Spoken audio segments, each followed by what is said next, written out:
Hello, and welcome back to part 2 of PHP 8. This is a tutorial series for beginners. And in this lesson, we're going to be going over learning how to do comments. We're going to be learning how to do variables and the different data types that you can assign to those variables. So let's go ahead and just jump right in.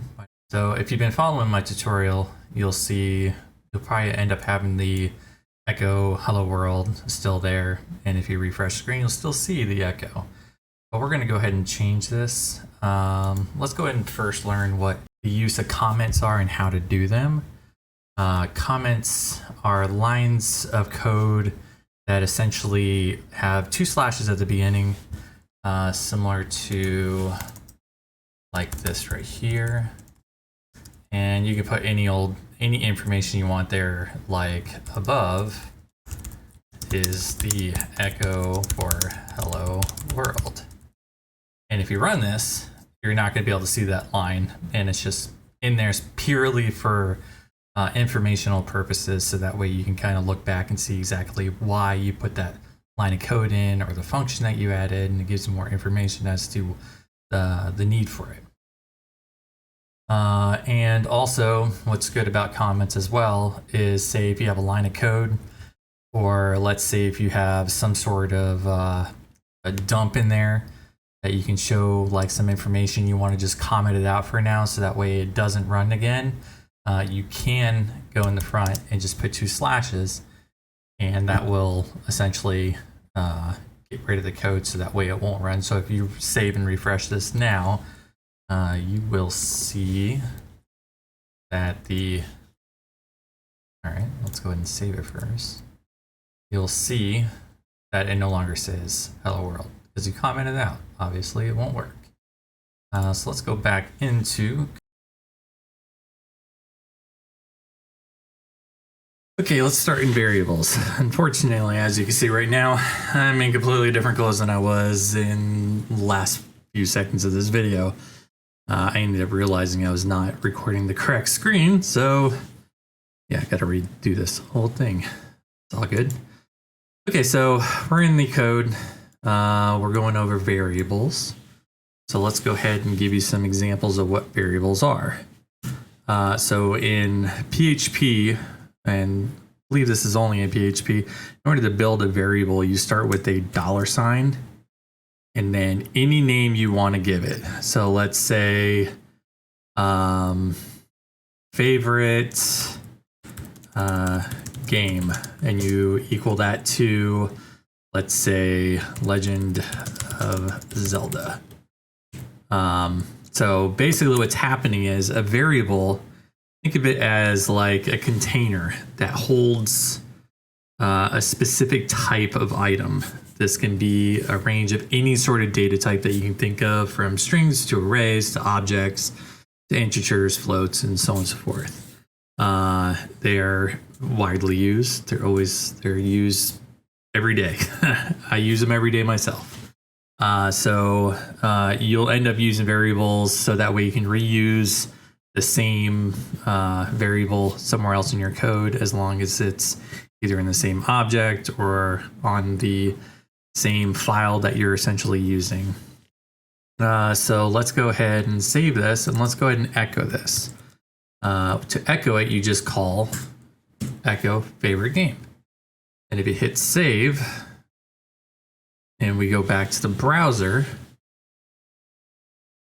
you should see Legend of Zelda on the screen, or whatever you decided to use. As you can see here, you'll see Legend of Zelda. So let's go back to the code. There's also a few other things you can do with strings, or really any sort of variable, and as long as it's like a string, integer, float, or anything of that nature. You can use a thing called concatenation, which is essentially taking two strings and combining them into one string. So say if I put a character inside this favorite game, which is Link. Oh, not Linky. And what I can do is I can do a dot quote space in here. You can put any string Legend of Zelda has, well, let's do it this way. Let's go ahead and at the beginning, the main character of, then you just follow up with a period. That'll combine those two strings together, and then you can do another period, and then you can add a space, and then another period, and then you can do is character. And that right there will allow for you to combine all these strings together, because each of these quotes are going to be a string. And if we refresh in your browser, you'll see that it says the main character of Legend of Zelda is Link. Okay, so let's go back to the code. All right, so there is another way that you can display strings, and that is by, and if this only works if you're using double quotes, is that you can just inject it straight into the string, but you have to be using double quotes in order to do it. And if you refresh on your screen, you'll see the main character Legend of Zelda Link. So that works. All right, so let's go ahead and add another data type. So since we're also doing data types here, let's go ahead and let's do how many stars, or let's do this. How many triangles in the Triforce.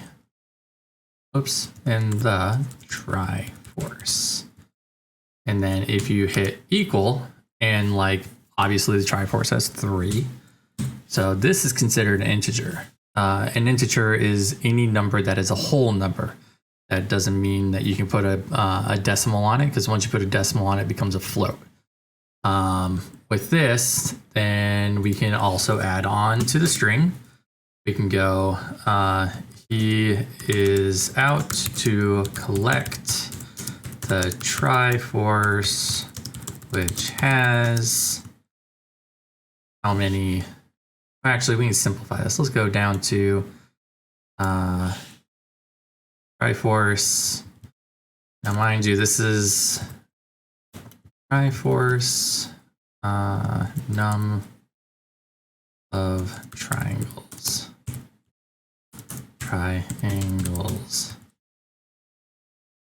And then you can just copy this and then paste it into the string. And if you save this and you go back to the browser,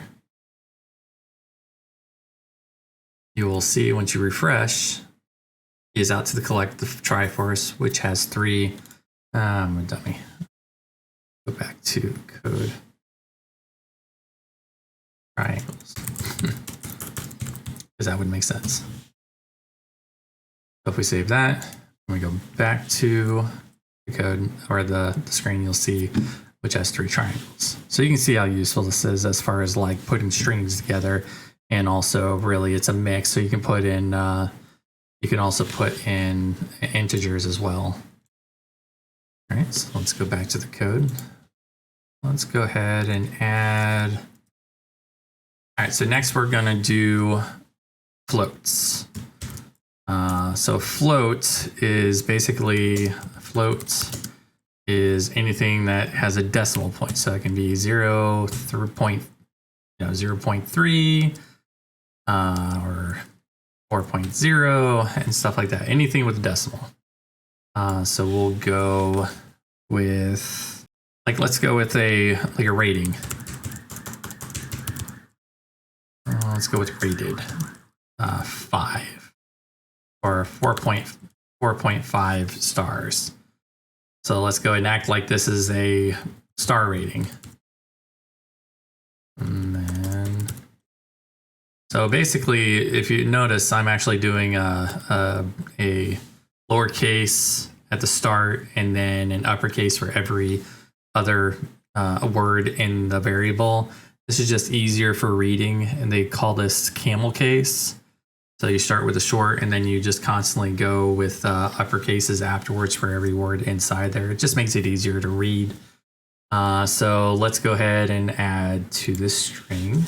So we can go ahead and say someone decided to give a legend,